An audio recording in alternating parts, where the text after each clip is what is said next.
Senior from Avon, Connecticut. He studies political science with minors in philosophy and Spanish. He's interested in whatever challenges him to think. So everyone, please give a warm welcome to Tucker Davey.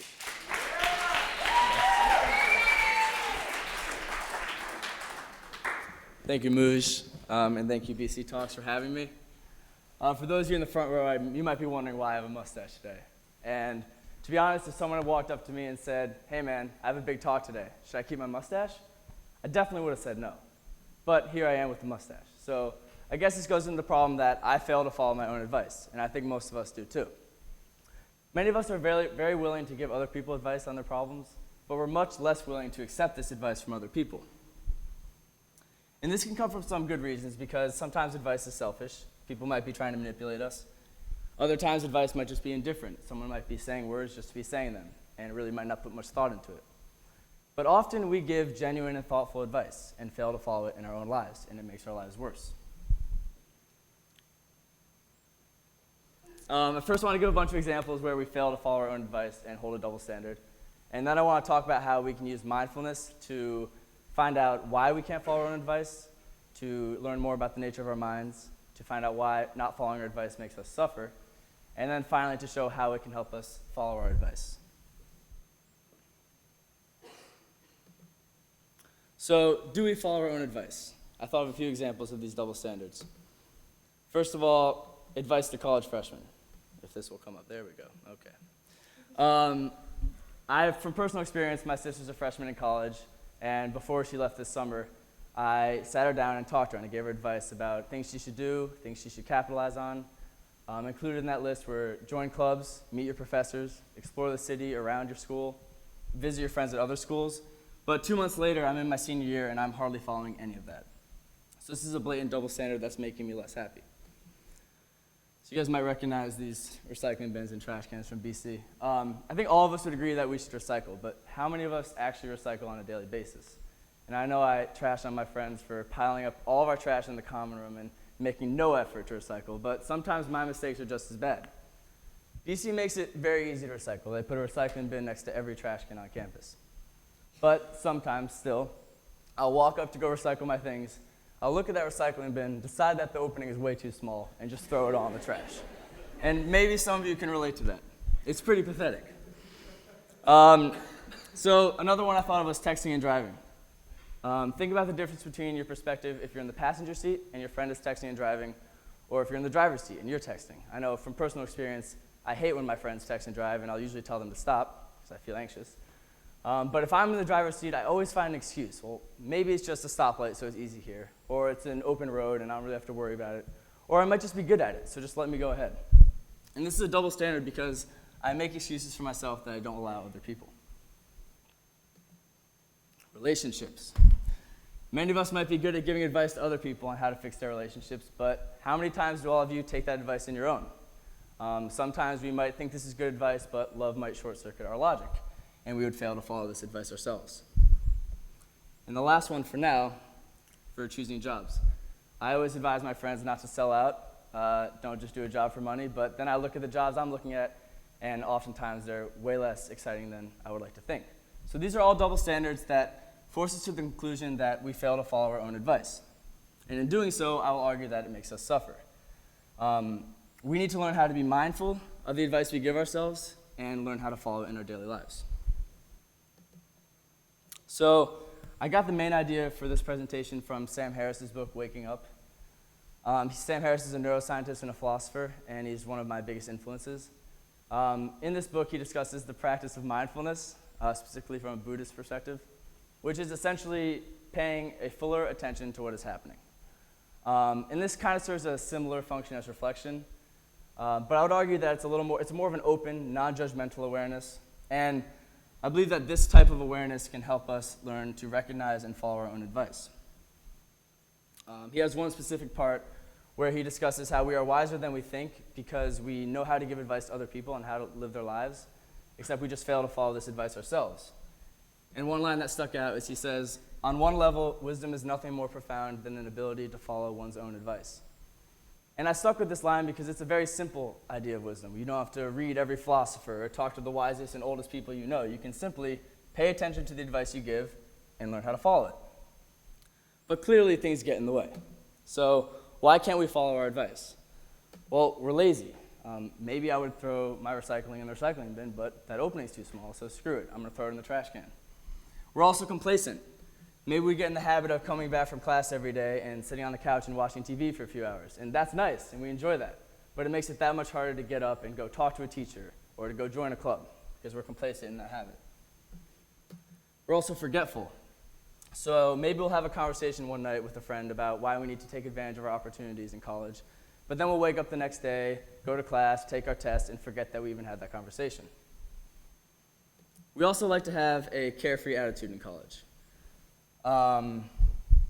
Maybe we might know that cigarettes are bad for us. But hey, man, it's college. We're just trying to have fun. I'll smoke a few cigarettes, not a big deal. And this also is just a natural impediment to learning how to follow our advice because we don't want to take the time to do that responsibility. And the last one is a cling attachment, which really relates to fear.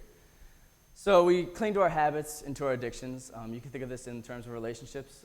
If there's a relationship and the love is gone and it needs to end, but both people are kind of stuck together, they might be afraid to leave it because it's comfortable, and that's what they've been doing for the past 5 years. And mindfulness has a lot more to show about this type of clinging attachment. So if we're mindful, we tend to notice more principles about the mind, about the nature of our minds. First of all, we have a tendency to cling to what pleases us and feel aversion to what makes us suffer. So we will cling to our habits, to our comforts, we'll follow our desires, we'll seek self-affirmation. And the problem is that advice naturally runs counter to these types of things. Advice is asking us to change our habits, to get out of our comfort zone and change something. We'll also notice that we have naturally self-centered thoughts. It's me, and it's all you guys. So I see everything only insofar as it affects me. And this is a problem because we end up holding ourselves to different standards. This is really prevalent in most double standards. You can think of the texting and driving one, where it's different if I'm doing it, and I can make excuses, but if you're doing it, it's wrong. We also notice that we're generally lost in thought.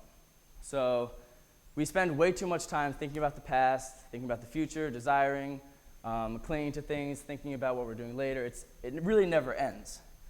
And it's almost like the natural state of our mind is distraction. So right now, I want you guys to try to think mindfully, try to have a fuller awareness of what is happening without being corrupted by these thoughts of the past and present, just for a few seconds. And that might have been 4 seconds, but I'm sure almost all of you had a thought come in, something that has nothing to do with what's going on right now. Maybe you're thinking about getting drunk later. Maybe you're thinking about the homework you have to do or how you're going to wake up so early tomorrow. It doesn't matter what the thought is. The point is that something came into your mind that doesn't relate to what's going on now. And this distracts us from our advice. So in the same way, we might have advice and know to follow it, but then we get distracted by our habits, by our desires, by our worries, and then we forget the advice and don't realize that we're acting contrary to the advice. And one analogy that can help bring this out is the signals versus noise analogy. So you can pretend it's like we're talking about the NSA or something, and they're collecting all of our information, but only 0.1% of that information really matters. So that would be the signals, and then the noise is the rest of the information that's obscuring it and convoluting it and making it much harder to find the signals.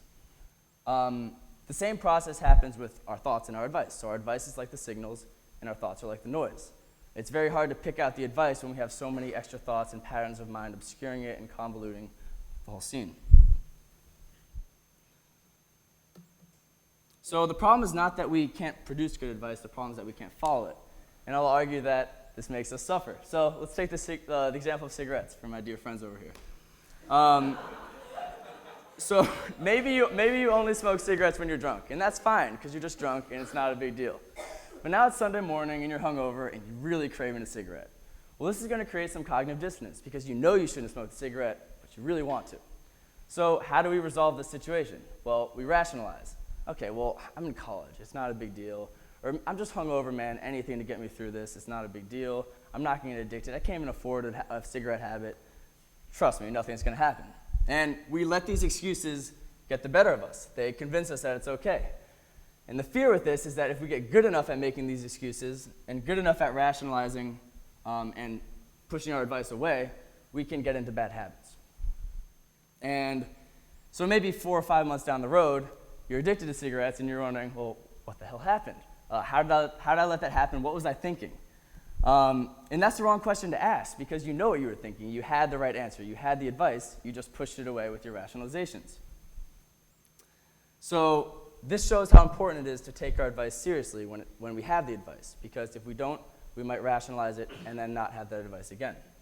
And you can see the same phenomenon with college advice. If you're trying to go see a teacher for office hours, but you're stuck on the couch,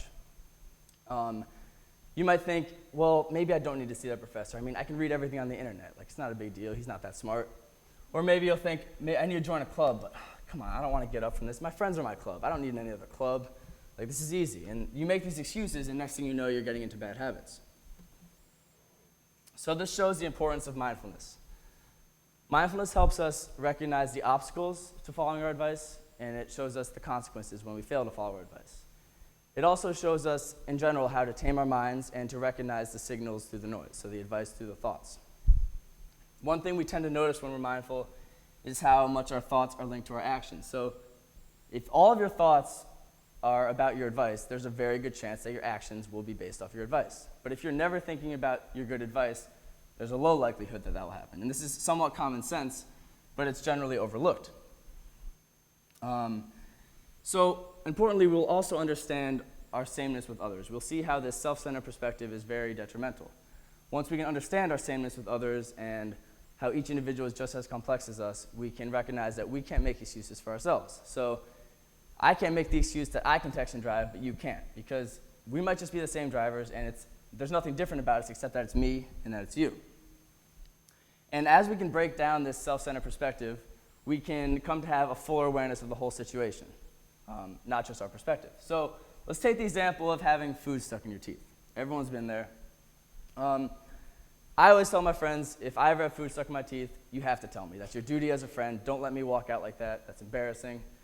And I'm sure many of you agree with that. But now say you're walking through Addie's, you have your pizza, you're going to sit down, and then your friend from your orientation group walks up to you and starts talking. And he's going on and on about his senior year, but you don't hear anything he's saying because you just can't take your eyes off that piece of lettuce between his teeth. And you think about saying something, but you're, oh man, it's going to be awkward. I don't want to make him embarrassed, or I'm not close with him, so I don't want us to deal with that. And then the conversation ends, and he walks away. Well, this is a very selfish way of looking at it. You're only considering how this will affect you. And if you had a second to just think of the fuller awareness of the situation, you'd understand that you're only making him suffer more, you're making him embarrassed, and if you had put yourself in this position, you would never want someone to not tell you. And if this example doesn't resonate with you, you can just use the same concept with recycling. If you only think of recycling and how it inconveniences you, you're never going to recycle. But if you take time to consider the greater good of society, for the environment, then you will be much more likely to do so. So can we do this? Is this actually a layman's wisdom, or is it much more complicated? And when I thought of this counter-argument, I thought of Walt Whitman's poem, A Song of Myself, where he says, "Do I contradict myself? Very well then, I contradict myself. I am large, I contain multitudes." And I love this quote, and I can relate to it because I obviously fall victim to all these contradictions and double standards like you guys. And so I understand why many people will just throw the towel in and say, you know what, I'm not even going to bother with following my own advice. It's clearly not that big of a deal. My life's pretty good. I'm happy. I'm not that ethically confused. Why should I care? Will mindfulness really help me? Well, maybe it can. I mean, most of us, including myself, might wonder sometimes why it's so difficult to be happy if we have everything going for us. And maybe one of those missing pieces is that we can't follow our advice, that we're not mindful enough to do what makes us happy. If we are mindful, we will be able to put ourselves in any of the situations that I mentioned, including many other situations, and recognize our advice. And our advice is generally what's going to make us happier. If we're mindful, we will recognize our inconsistencies, our cognitive biases, our tendency to rationalize our failure to follow our advice. And if we can learn to follow the advice, we'll have less stress, less guilt, less regret, and we'll just overall suffer less. The whole point of advice is to make the situation better. So, as I said before, many of us might leave college regretting a few major things. But this is entirely avoidable. If we can just focus on being mindful of our unique opportunity here against the backdrop of the rest of our life, we might understand that we need to do these actions. But the problem with this is that when you're in a mindful or reflective mood, it's very easy to see what you need to do. And the issue with that is that that moment is very impermanent. And no matter how much you agree with me right now, if you don't remain mindful of the fact that you need to do more and take advantage of these opportunities, that advice will fade. So you'll wake up tomorrow and you'll think about it less, and the next day less, and eventually the advice is gone and you're back to living the same way. and I speak from experience, of course. It's really hard to overstate how important that is, because we have a tendency just to think things are important, and then they slowly fade over time. And I've had many of these moments as well. I've had times where I talk to my friends, we need to play more sports, play more music, meet more teachers, explore Boston more, and I fail almost every time to capitalize on it. On this list was doing a BC talk, but I forced myself to do it because I was mindful of the opportunity, and now I can cross that off the list. So likewise, we should all seek to make a bigger effort to follow our own advice. If we can actually be mindful and learn how to tame our minds, we will soon see the importance of following our own advice. If we can do so, it will only make us happier, and it might be that simple for us. Thank you.